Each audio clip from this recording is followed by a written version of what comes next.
Hello friends, welcome to Advaita foods. పెరుగన్నం తింటున్నారు కానీ ఇది ఇంకా ఆరోగ్యకరంగా ఉండాలంటే ఏం చేయాలి?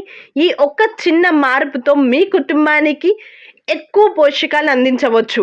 ఈరోజు సాధారణంగా బియ్యంతో కాదు, మిల్లెట్స్లో రారాజుగా పిలిచే కొర్రలతో సూపర్ టేస్టీ దద్దోజనం తయారు చేద్దాం. ఇది డయాబెటిక్స్ ఉన్నవారికి, బరువు తగ్గాలనుకునే వారికి, పిల్లలకి కూడా చాలా మంచిది. ఒక్కసారి ఈ రెసిపీ ట్రై చేస్తే మళ్ళీ మళ్ళీ చేసుకుంటారు. మరి ఆలస్యం ఎందుకు? ట్రై చేసేద్దామా? ముందుగా ఒక కుక్కర్ తీసుకొని ఇందులోకి 1 కప్పు దాకా కొర్రలు తీసుకుంటున్నానండి.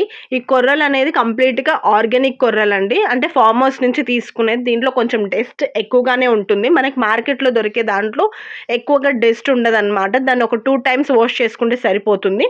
కానీ ఈ కొర్రల్ని మాత్రము ఫార్మ్ హౌస్ దగ్గర తీసుకున్నది కాబట్టి నేను ఒక 7-8 టైమ్స్ వరకు వాష్ చేసేసుకొని ఇందులోకి ఒక 8 కప్స్ వరకు కూడా వాటర్‌ని యాడ్ చేసేసుకొని నైట్ అంతా కూడా నేను ఇలా సోక్ చేసేసుకుంటున్నానండి.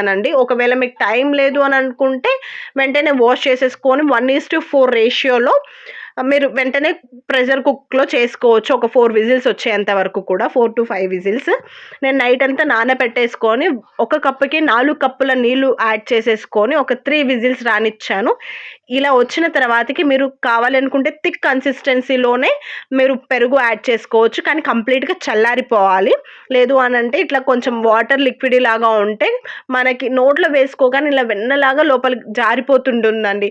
మన నాలుక కూడా నాట్యం ఆడుతూ ఉంటదనమాట ఆ టేస్టీకి. సో, ఇందులో నేను ఒక అర కేజీ దాకా పెరుగుని యాడ్ చేసుకున్నాను. ఉప్పు తగినంత. చెప్పాలి అనంటే మార్నింగ్ బ్రేక్‌ఫాస్ట్‌కి తింటే కనుక మనకి ఆఫ్టర్‌నూన్ వరకు కూడా టమ్మీ అనేది ఫుల్‌గానే ఉంటుందనమాట. ఒకసారి ఖచ్చితంగా మీరు ట్రై చేయండి. ఇప్పుడు తిరగమాత్ర కోసం నేను ఒక కడాయి పెట్టుకొని ఇందులోకి జీలకర్ర, ఆవాలు, మినప్పప్పు, శనగపప్పు, ఎండుమిరపకాయలు, అలాగే కరివేపాకు. మీకు ఇష్టం ఉంటే కనుక మిరియాలు యాడ్ చేసుకోండి. నాకు పెద్దగా మిరియాలు ఇష్టం ఉండదు కాబట్టి నేను యాడ్ చేయలేదు. సో, మేము ఆయిల్ అనేది చాలా లైట్‌గా తింటాం కాబట్టి నేను జస్ట్ ఒక 2-3 ఎంఎల్ ఆయిల్ మాత్రమే యూజ్ చేశాను. మీకు కావాలనుకుంటే కొంచెం ఆయిల్ ఎక్కువ యాడ్ చేసుకొని పోపు దినుసులు కూడా ఎక్కువ యాడ్ చేసుకోవచ్చు. నేను లిమిట్‌గా యాడ్ చేసుకున్నాను. అసలు తిరగమాత్ర వేసుకోకపోయినా కూడా చాలా బావుంటుంది. సో, తిరగమాత్రని కంప్లీట్‌గా మనం కొర్రల దద్దోజనంలో మిక్స్ చేసేసుకోవాలి. చూస్తున్నారు కదండీ! డెలీషియస్ అయిన నోట్లో ఇలా పెట్టుకోగానే ఇలా జారిపోయే కొర్రల దద్దోజనం. ఈ రెసిపీ కనుక మీకు నచ్చినట్లయితే please do like, share and subscribe. See you on next video.